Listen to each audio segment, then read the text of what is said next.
Welcome back to From the Bench podcast. This is a special episode because we are in the new warehouse and we are about to set up our reloading bench.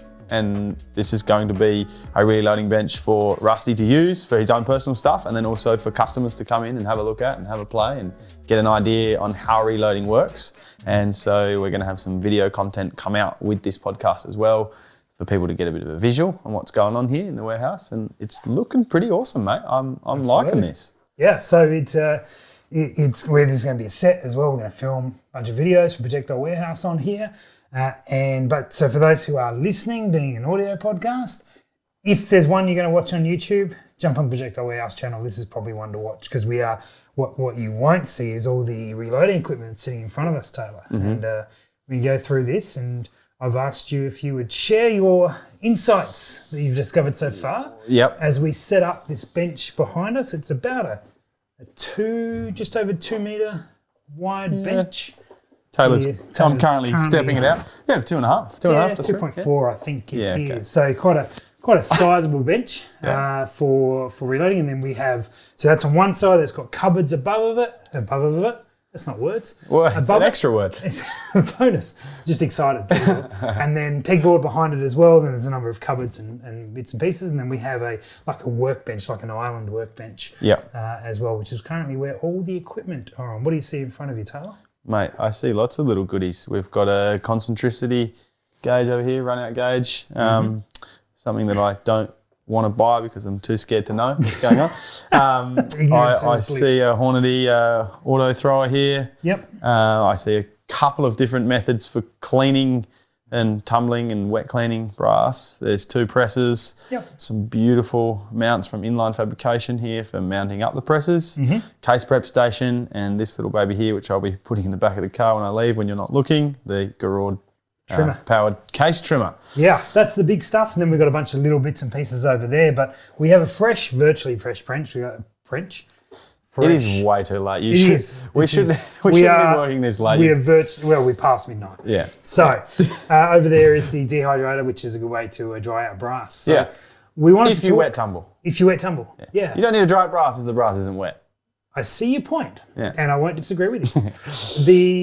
So we're going to try and describe this as best for those guys who are listening. But what we're wanting to discuss is sort of an optimal layout using the equipment that we have. There may be some considerations you may take into account. That is, if you don't have the setup we have, what are some of the decisions you may make or may not? Yes. So Taylor, what would you start with? What comes to mind first when you're setting up? Like we're setting up. So I know with my setup, I started with just drilling some holes to get a spot to put my press. And I hadn't done any reloading at this point. It was right when I started. And looking at it now, I'm kind of like, man, I put the press in the most awkward position. It shouldn't be there. It's just annoying where it is. So now that I've had a bit of a go at it, I would probably address it a little bit differently. But looking at everything you've got, for me, in my head, I would probably have anything that was case preppy. So cleaning, trimming, case prep station, any of that stuff, it's a bit mucky, it's a bit messy. Whether you want to throw a press that you're going to de-prime on if you've got a separate press for that, that kind of stuff. I would have that in a separate area if possible. So let's say you've got 2 benches. I might run the case preppy stuff on one bench and then have the other bench for the nice, clean, the precision side of things, the resize, the powder throwing, and then the seating of the projectile. I would run them in 2 separate locations if I could. That's how I would work it. If you have to have it all on one bench, then obviously you have to have it all on one bench. Sure. That's my thinking. What are you thinking? Yeah, so I mean, we have a fairly big bench as we have established. So we have a lot of room. So I understand that many people would not have this sort of room, so they're going to have to condense it down. We have the luxury of spreading out, and while it might be what you're saying about case prep on one bench, we can do it all on one case. But still have plenty of room. We can still have plenty of room between that. One exception to that would be powder throwing. Would be great to have that separate to where you're seeding or something like that if you're running those 2 processes together. Absolutely.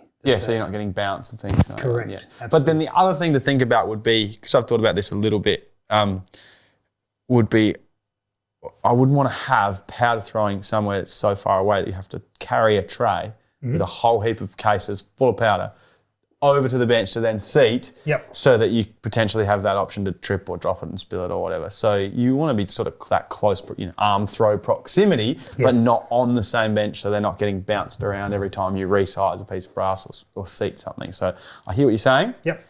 Don't want to be in the next room though for the powder throwing. I agree. So I like to look at this from a left to right point of view. So if I'm looking at the bench, I want to start my process over the left to some degree and work my way to the right. It's how my mind works well. It also means that you can run, if we were both here and we were loading, we had a match tomorrow, for example, and it was past midnight and you were trying to get enough rounds done. Happens regularly. So like next week. By separating your processes out quite from that left to right point of view, it means that you can sort of follow each other along the bench. And so you can be doing two sort of opposite. Makes it easier to work as a team. Either on the same thing or on different people's, you're running your loads through case prep while I'm seating mine or something along those lines. So it allows you some options. The issue we run into that with which is not necessarily even an issue, but it's just something to keep in mind, is you've got two presses. I do. So you can have one press at the start of the location that has depriming, has resizing, has mandrelling, and then you can have another press up the other end because obviously the last step will be seating the projectile and then it's fully finished. Yes. For people that only have one press, like myself, that press is going to have to do rolls from at the very start of the process, which will be over here on the left, and then it's also going to have to do a roll at the very end of the process, which you're saying would be on the right. For you, fine, two presses. You got one here and you got one down there. How would you solve that if you just had one press? Would you run it smack bang in the middle, or would you still keep it over here to the left? What? It's a really good question. So I think you've hit a caveat that I've got two presses, and we could bring a third into this equation if need be. And the third, if I was to, now we're getting complicated more, but if I was going to put a third into this mix, which may still happen, I would make it a depriming, dedicated depriming, small little press, like a Lee Challenger, just a cheap one. And then that would be dedicated off to the side right at the beginning of the process, and that would be the depriming, and that would be in the area that's the messiest because that's the messiest process. Hence the reason I would like to keep the other presses separate. So with that in mind, and you asked me about one press, I think one press sets up a very different work area than a two press setup. With one press, you are wanting your press somewhere and leaving enough sort of room for staging stuff, for putting area. And I would not run smack bang in the middle. I would be slightly offset to one side to leave a larger bench space on one side of the press. So you have like a larger area over to one side, then you press, and then a smaller gap, enough of a gap to put a tray, to put an MTM box, something like that, so you can put your cases into, they're complete and they go to the right of the press, and all your other processes happen on the left, but it's a multi-purpose space and it just gets used for one thing. That's my initial thought on using one press. How does that play out in your experience? That makes sense. That does make sense, but not if you're in the middle, then you're kind of neither here nor there. I definitely would still want enough room to the left side of my press. For me, I'll use the left hand to grab the next case and throw it in there when I'm resizing or whatever. And so I want enough room that I can have that one box there that then ends up in a tray on the right side. So I wouldn't run it hard up against the edge of the bench. I'd actually, so personally, I'd run it not hard up against the right-hand side, but just enough for a tray or an MTM case on the right-hand side, and do all my bulk work on the left of the press. Oh, okay. Sort of stage everything on the left. Right, so you've got your press over here. So for me, I've actually got my press on the left. And I looking at it now, I don't think that that's probably the right choice. I think you're probably more along the lines to have it over here on the right, and then have, like you're saying, everything working up to that. I think if you're left-handed, that would reverse because the dominant hand being the right-hand side, having that handle off to the right-hand side, so that you've got the room on the left. That makes heaps of sense. One of the things that I've encountered before setting up reloading areas is that your press can chew up a lot of what would be available working space. And so if you don't get the balance of where you put that press correctly, you end up with like a big sort of nowhere quite big enough to do what you want because there's a press in the way. So I would suggest in this area, I'm probably going to put one of these presses far right with enough room for the MTM top case, sort of somewhere to put my ammo when it's complete. Yep. And then the other press is probably going to be about halfway between that press and the end of the bench. Mm-hmm. So for those who are watching, I'm probably talking about one press over here and then one press sitting somewhere around here. Mm-hmm. So I've got enough area. So going back to talking from left to right, I want enough area in the left-hand side to be able to stay doing my cleaning of the brass. So I use the rotary tumbler the majority of the time, which has a big tumbling part on it that you pull up, and then you need to be able to work with that. Yep. That also then pours into a media sifter. I need enough room to have the media sifter up on the bench to be able to pour into and cycle through. Mm-hmm. So I need to clear enough room on that side before the press gets in the way to do that. Okay, question for you, just while we're here. You've got 3 different tumblers here, media tumblers or cleaning stations. Yep. Is there a reason for that? Are you planning to use all of them? Or? I've only got 2 here. So I've got a tumbler, which is like the that's a separate, yes. Okay. I've got the traditional sort of corn cob type one. Yep. I've got the rotary tumbler, which is the stainless steel setup. Yep. And then this which is other separator. Also known as a wet tumbler, so that's wet tumbling. That's wet tumbling. Yeah. And then I've got a media sifter or separator or something like that. It takes the stainless steel bits out and separates the cases from that. So why do why do I have all 3? Yeah. Because we make YouTube videos. Right. And that is all honesty why we have them. So I won't generally use the corn cob tumbler anymore. I used to use that all the time, but let's kick off with that. That's going to be the first thing we're putting in position. Yeah. I'm going to throw that in the cupboard because it's useful to have to be able to show people and to be able to sort of educate people on it. Yeah. But it doesn't get used. So you're all about the wet tumbling. You should know it. Yeah. Okay. Yeah. So I don't have a tumbler, but I do a lot of reloading with my mate Sean Lawson, and he does a lot of the case prep stuff at his house. He's the one who's got the annealing machine. He's got the tumbler, so a lot of the dirty work and that stuff happens at his place. Yeah. And then I didn't think you were down for dirty work. I do. I'll be doing like my own resizing and throwing the powder and seeding and stuff like that at my house. So, but I'm finding that the normal like ultrasonic tumbler works pretty well. Yep. Doesn't clean the primer pockets out like a wet tumbler does. Sure. But I enjoy not having to have the process of this bad guy, the food dehydrator, and having to, that extra lead time in going, I'm shooting a match this weekend. If I'm wet tumbling and cleaning my brass, I need to allow the time to adequately dry that brass. So you said you're ultrasonic? No, it's just a media tumbler. Sorry, I probably used the wrong, Okay, no worries. What's the difference between a media and an ultrasonic tumbler? Tell me that. Media tumbler's dry, ultrasonic's wet.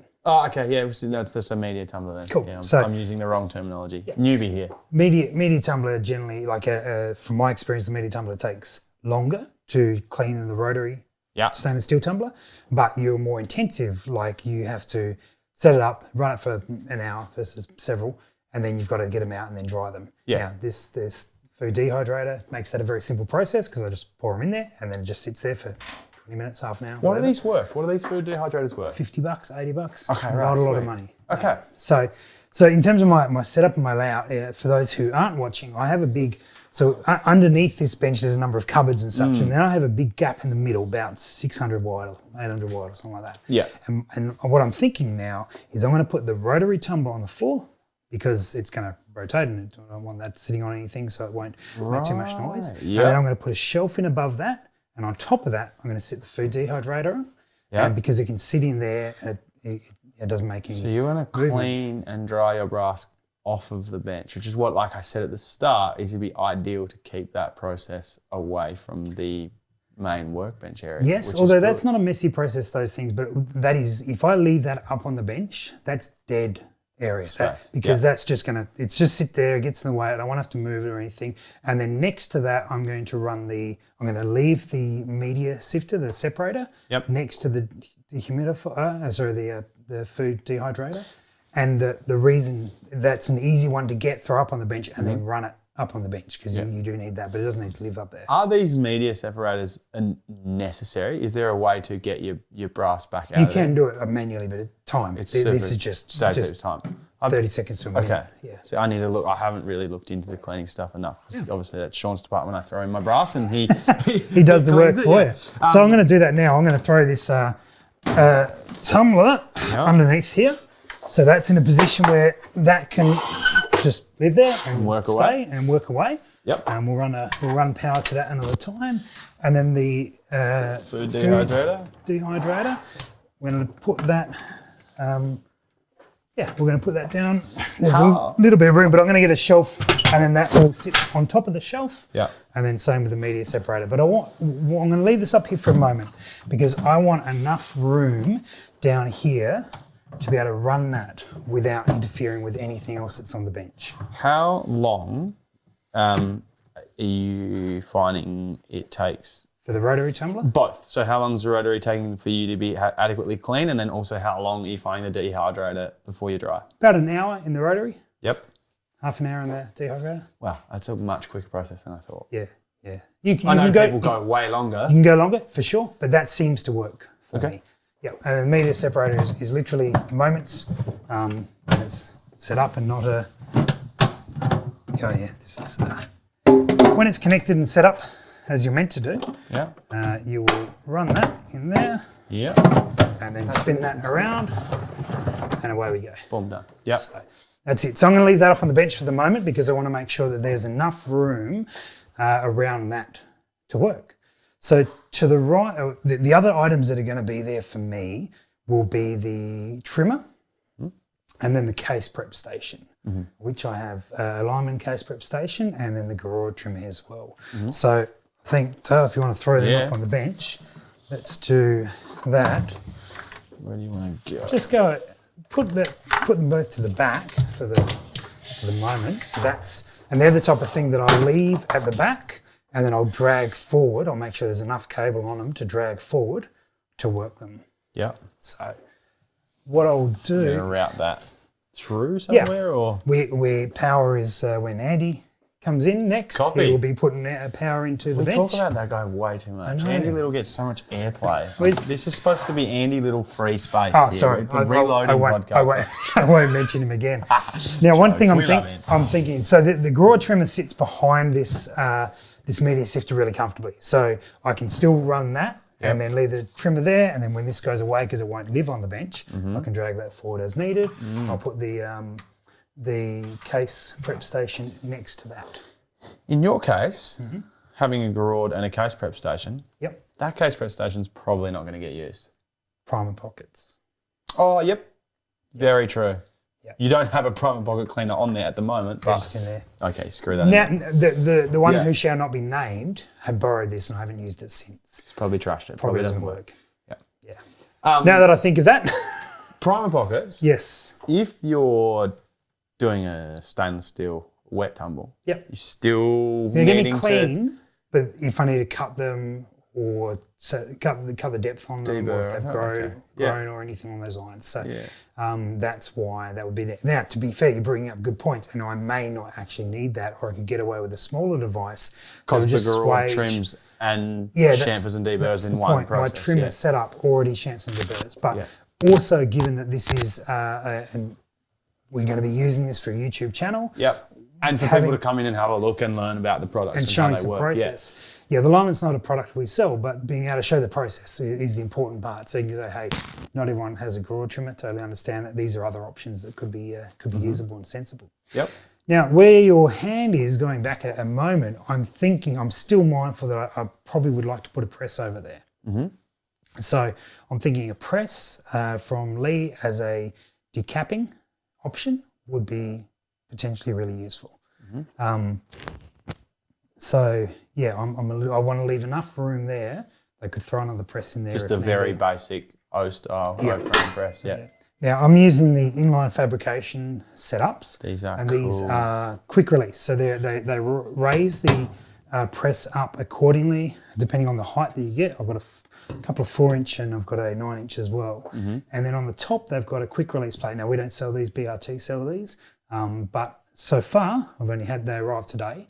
So far, they have been going very well. I've seen So plenty of guys there's use it. another plate here on the presses, which then clips straight onto these inline Correct. fab mounts. That is awesome. And then on the quick detach plates, you can get ones for all sorts of brakes. What are we talking about? Yeah. Presses is the word, but you can also get generic ones. So I have a generic one here for those who are, but I mean, it's a plate that just has no holes in it. And then you make your own. One of the things I'm going to put on this is a bench vise, so that if I need to, I can throw a bench vise onto the bench, or I guess a number of other tools according to whatever it is that you want to be doing. So that's the plan for that. So I intend to have whatever's on here being able to come out and go back in quickly. The other thing that this is beneficial, if you've got drawers underneath your presses, by sitting your press up a little higher, your press will clear, hopefully, the drawer. Depending on your style of press as well, you may need the higher one, depending on how it functions. But Exactly. So I want to leave a little bit of room, so I'm just going to put one of these mounts down there. It's not going to stay there, but I want to leave enough room that I could run one down there without getting in the way of the other processes we need to be able to. Now, there's no room here to the left of that. There isn't. So if you are depriming, Yep. are you going to just obviously pop this back down under there and do it there? Or do you want to move this along a little Let's move it along. Let's go for ideal, and if we need the room, we'll grab the room. Yep. I'd say that's enough room there just to have That's about a bit ice cream bucket there or something, whatever you're wider than grabbing your hand. Yep, grabbing your fired brass out of there and then chuck up onto there to deprime. Excellent. So next to that, if you can visualize this, if you're looking from the left-hand bench, there's a little bit of a gap, and then we've got space for a press, and then we have a larger area, and behind, at the back of that is the garrote trimmer, and then in front of that is the room for the media separator, if need be. And then to the right of that, we've got some more case preps at a station area, and then I think we leave enough room there for a press to sit, and that ends up being about the middle of the bench. Yeah, which is what you said you didn't want to do, isn't it? No, that's what I'm okay with if that's the way it lays out. If I was putting one press in, I wouldn't put one press straight in the middle. Sorry, I thought you were meaning you just had a big problem with presses in the middle of benches. No, I'm good with that. Yeah, right. Well, you do have a little room to come a little bit over here as well, to come to the left as well. But I do want to, case prep is an area I think you do want some room around it. So, yeah, let's go with that. We're slightly to the left of that. That'll annoy the people with OCD. That's excellent. That was the goal all along. Now we have. I was fine with this until he mentioned that.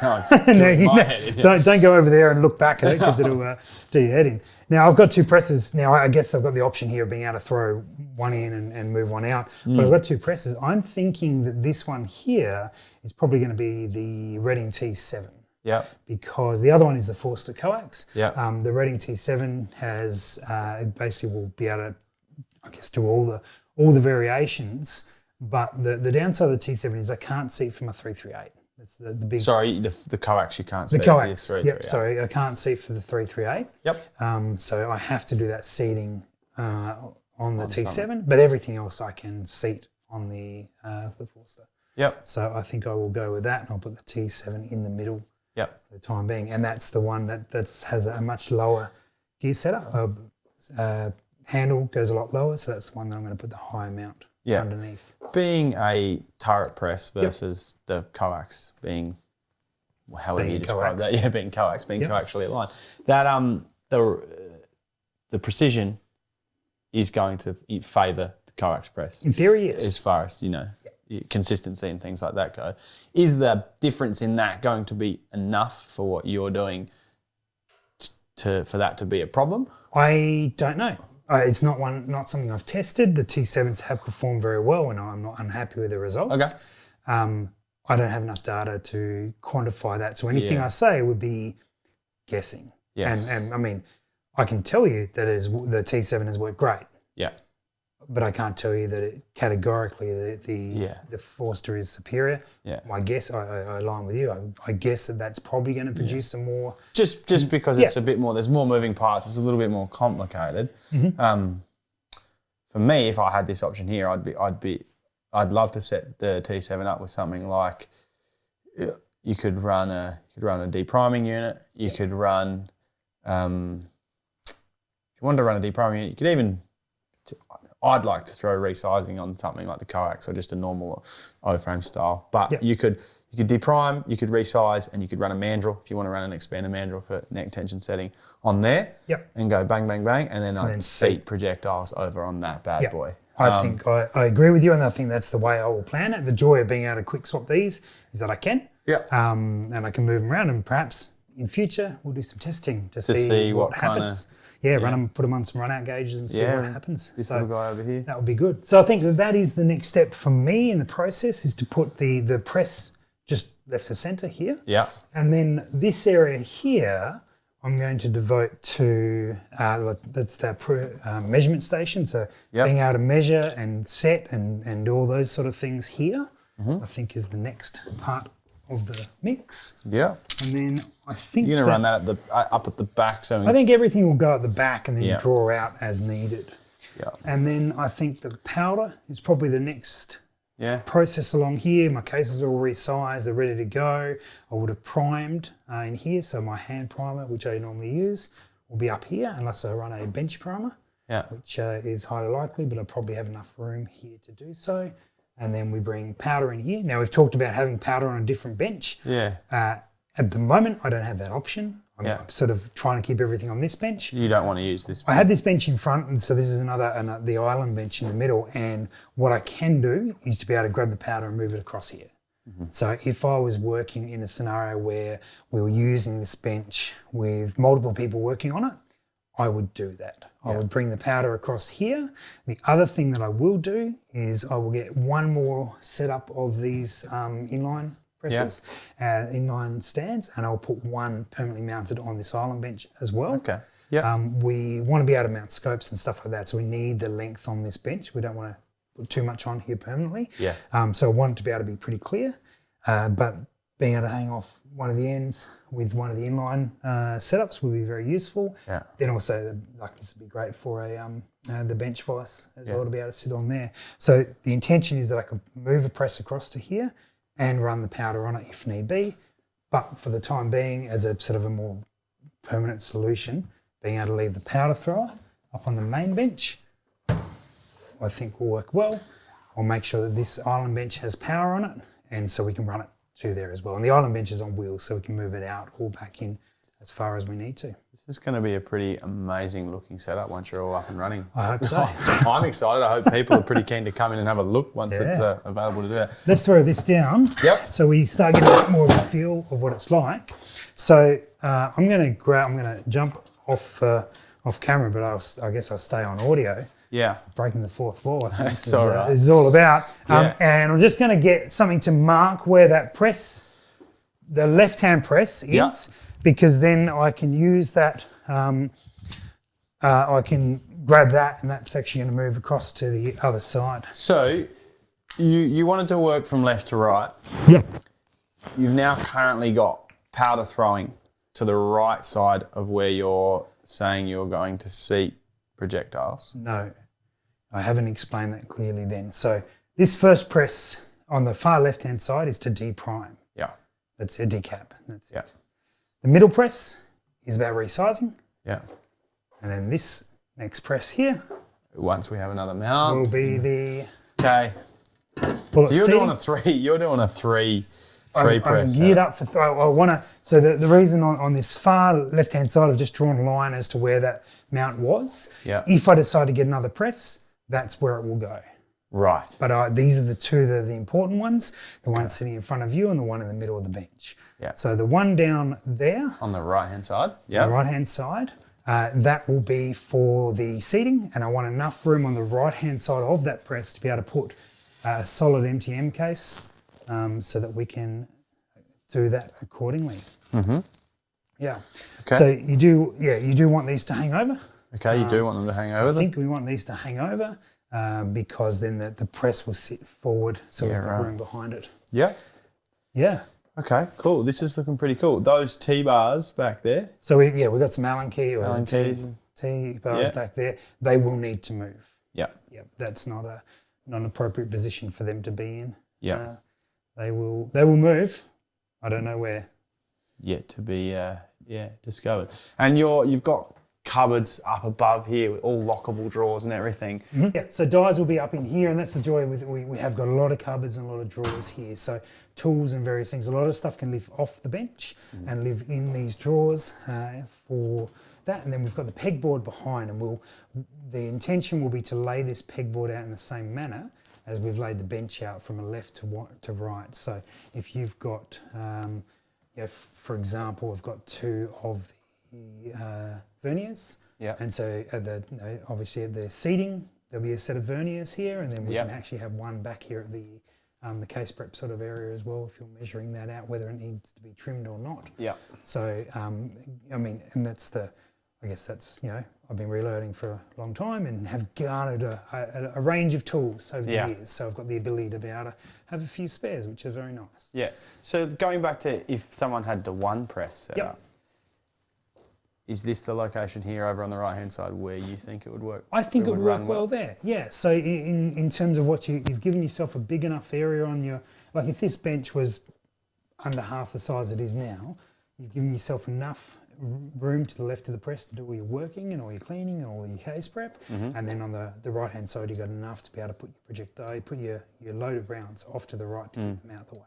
So for our listeners, like, what are some of the things that you don't want to be running together at the same time? The main thing is going to be if you've got an auto throw unit which has an electronic scale for your powder, even a beam scale, and you've got a press right near that, and you're doing a system where obviously the ram goes down, there's clunking, there's force put into the bench. That's obviously vibrating the bench to a degree, especially if you had someone resizing while you're also doing that, and there's a lot of force there.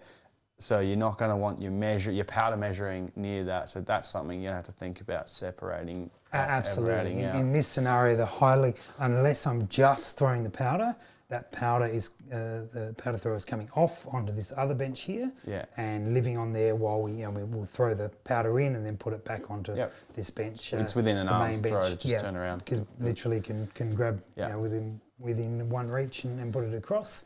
And so I would suggest that if you are setting up your own sort of setup, like we did at your place when we loaded down there, the press was on a separate bench and we had powder on another bench, even less convenient and not so easy to get to, but it was separate, and so that you could seat projectiles while you're also running the powder. And I think keeping those things separate, I'm not too sure or fussed any other process that needs to be off the bench or separated from each other. I think that's probably the key one, is keeping that powder consistent. Do you run a seat? Do you like to sit down and just have everything within arm's throw? Because I know for myself, I've got a stool like that I can sit on there, but I prefer to stand and to be on my feet. I feel faster. I feel more in control of what I'm doing while I do it. Yes, I agree. Curiosity question. What people won't be able to see, and of course our listeners definitely can't, but we have a rubber mat down here, which is making this a much more comfortable position than concrete to stand on. And I like it. It won't come up on any reloading forum or any advice of what to get when you set up your reloading setup. But every reloading setup I've had for the last 10 or 15 years now has always had a solid rubber mat of some sort. Matting, so that you What about like those foam jigsaw mats, like for gym, that sort of thing? The point being that if you're standing up, you're not fatiguing. So much better. That's so true. To do that. So I would highly. That's not one that usually makes it into any reloading list, and it's certainly not like a must-have. But just the $20 or something. It's just that little nice to have. That you will certainly feel it over time. Yes. Cool. All right. What's next? I think from layout, from left to right, and my ideas of how I want to lay this out, this is certainly, for those who are watching, this is certainly looking how I would envisage it. The ability to put another press in on the far left if need be, if we think that might be beneficial. And then I've got the various bits and pieces. I need some shelving under the bench to be able to put my tumbler and other such things on. But aside from that, now we get down to hand tools, and there is plenty and all that sort of thing. But as I said, we could spend the next half an hour putting that all out, which won't be overly super exciting to watch or listen to. But it will follow the same trend. So for example, there is the case trays, right? They will start off on the left-hand side. because that's where you start your process. And then the shell holders will go into the drawer. There's a drawer directly underneath where you're to the left of the seating press, and that will generally sit in there because it's in between the two presses. And then your reloading books to go up the top, and your shell, all this stuff sort of it will follow the natural progression of this reloading process. Cool. I think I just got to find somewhere else for those Allen keys there. Allen keys. Yep. They're excellent for fitting scopes and adjusting things, so we need to have them close by, but not behind a press is probably not ideal. Do you allow your reloading bench to be used for anything else, like putting your gun on there and doing any work on your gun, or do you like to have a completely separate area for that? I like to have it separate if possible. Now, in my previous setup, I had RCBS base accessory plates, and so they are they're not flush, but they're quite flat, and they were good in that you could unbolt presses and you could get your bench pretty flat. But with some of these sort of bigger tools in terms of the trimmers and the case prep stations and stuff, you end up eating a lot of the depth out of your reloading press. And again, if you're light on space, absolutely fantastic. Being able to pull your press up, and the inline fabrication guys do a flush mount where you can actually route out your bench and mount one into so it sits flush with that. We actually may do that in our showroom eventually for some presses out there. But in that scenario, that'd be excellent. However, we are fortunate enough here that we have this island press and that bench, and that's where I intend to keep this completely clean so that this is where we can work on a gun if need be. And then we also have another table over there that is a secondary option off camera at the moment.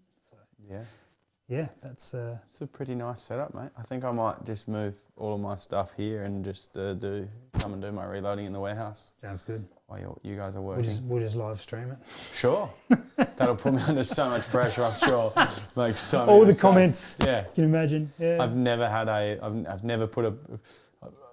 not put a primer in, or I've never double charged a case. I've never gone to a match and something hasn't gone bang or hasn't done what I wanted, and you set a camera up and sure enough, that's all that will happen. Yeah. Absolutely. Yeah. So look, hopefully that's generated some thoughts for your listeners or some ideas. Now they may completely disagree with me, which is absolutely fine. It's got me thinking too about certain things. Yeah. For sure.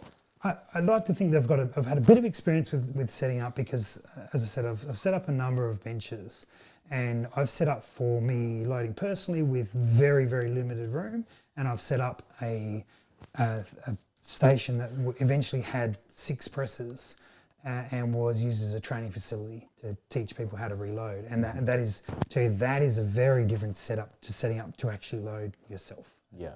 Because we were setting up very much stations that you could teach at, rather than a nice, easy process. But I resorted to the left to right. I'm fortunate enough that we've got a big enough room to be able to really edge that out. And I like the idea of having everything.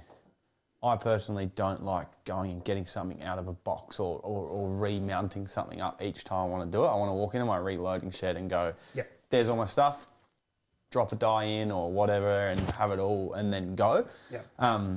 So like I come back to the cleaning process, in an ideal world, I want that also mounted, not underneath. I want it, like you're going to do when you put the shelving in here underneath. All that cleaning stuff will be instantly accessible and ready to go in the position it's in. Literally turn it on and it will start running, with the exception of the media sifter. But you need to, if I put that up on a bench, that just sits there and chews up dead space that I just don't. I need otherwise. Because it's a process you do very quickly, and then you have your brass, and then you get rid of that unit that did that and get it out of the way. Right. Yeah, cool. So I think that's probably the only exception here of items that live off the bench. And then I think you apply that same theory to the pegboard behind, where all the items that you just need on hand to grab, great. But then, for example, the shell holders, the competition shell holders, where you've got a set of 5 shell holders and they're different offsets. Now, I'm not changing between them on a regular basis. So they will live in a drawer. Dies, One will live in the press, most likely, with the dies, and then the rest will just live in the drawer somewhere, and I can get them if need be, but not on hand per se. Is flex an issue as far as bench flex? For anyone who's not watching but listening, I'm currently bouncing on this bench to try and see how much movement we have. Are you finding that's an issue and can affect things? But does that even matter? Like because obviously the press itself isn't flexing, it's just the base that's flexing. I don't know. I've not tested that enough. Really. I've not tested enough, but I've also not. So this bench is supported significantly, but it's a bit of a gap in the middle, and so there is. If you lean on this completely, there's a little bit of flex in the middle. So we will find out whether it's a factor or not.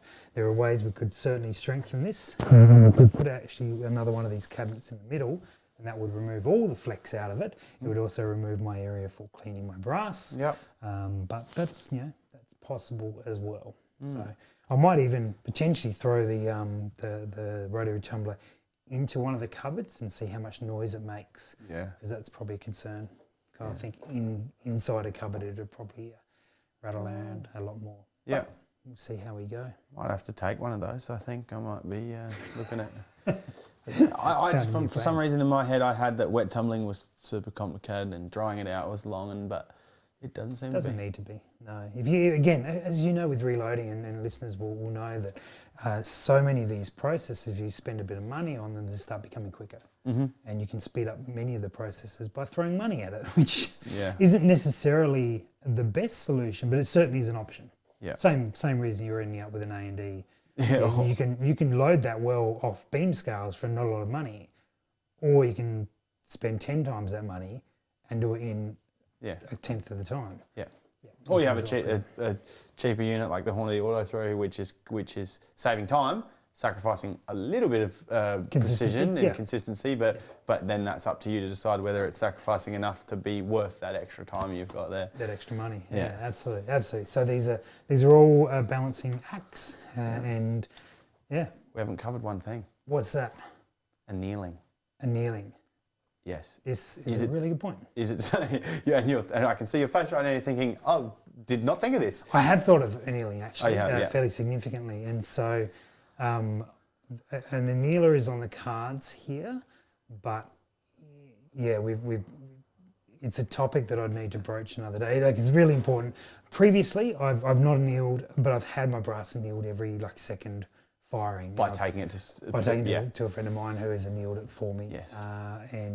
At Does this friend stage, potentially have an AMP, expensive annealer? yes, they do. Yeah, I think I might know exactly who you're talking about. And it's not me, guys. It's not me. No, but that is on the cards to get one in due course. But there's plans for that, and that will actually probably sit off this bench for some other reasons. So that would have its own. It has a complication around it. Nothing to do with the AMP. It's purely from a business case. So why are we doing it? So cool. So just any brand like this, any brand annealer, even a flame annealer, well, that obviously poses a completely different topic there. If you had an open flame annealer, in my thinking, I wouldn't want it anywhere over here near where powder throwing happens, because as you would know, you obviously sometimes you get little granule spillage. You try and clean up as best you can, but you could have little bits and pieces here and there resting on the bench. You've got open flame, not something I want to deal with. So that's going to want to be as far away from the powder system as possible. Would you? Ideal. You put a annealing system somewhere else, not on this bench. If you had to cram it onto this bench, you only had one space. People have one space. They need their annealer to go. Is that an item that you want to put away in a cupboard and then bring out each time you do it? I think so, because it's such a big unit. You may not use it every single time. It's a big unit, it takes up a lot of room, so it's probably something you'd have stashed somewhere and then bring it out. Now, we might have the luxury, we have big cupboards on either side of the benches here, and so I might open one of these cupboards up, make sure there's enough height on one of the shelves, and be able to put it in there and set it up so it can actually run inside the cupboard. But I'm not sure how much heat they generate externally. These are questions I haven't answered. But that's a consideration that certainly could work. Same thing as putting the tumbler into a cupboard. I'd like to look into it. I'd like to try it, see what it does, and make sure it's safe to do so. For me, I want the annealer set up. I want it in one spot. I want it there, so it's that familiarity. I go to that location, and everything's the same. In this instance, that's why the cupboard has that benefit where it actually would sit there permanently. Yeah. And we could run it in there because there will be power in this particular cupboard that we're looking at. But that's only in this unique sort of scenario. Yeah. Cool. Yeah. Any other thoughts, questions? I'm sure those listening can let us know what they think, what they would do differently. I think it's probably good if we keep this one short. Obviously, there's not heaps of detailed information in this podcast / video, but it's just food for thought for people to think about how they're going about their process. It's got me thinking. It's covered a few products that potentially some of our listeners might not have known existed or how they worked or whatever. And I'd just encourage people to come in and have a look if they're passing through South Australia or if they live here. Well, if you want to check out, I'm sure we'll do a bit of a bench tour once the whole thing's bolted in. I mean, we've just sat this stuff in place tonight, but once this is all put in, we'll do a video up on Projectile Warehouse that shows the whole place, and any changes we make, we'll document through there as well, so you can sort of live vicariously through us. Yeah, cool. As well. Awesome, mate. Well, thank you for showing me that, and let's make some marks and start drilling some holes. Let's get some loads done. Done? Maybe maybe tomorrow. All right. Cheers, mate. Cool. Thank you.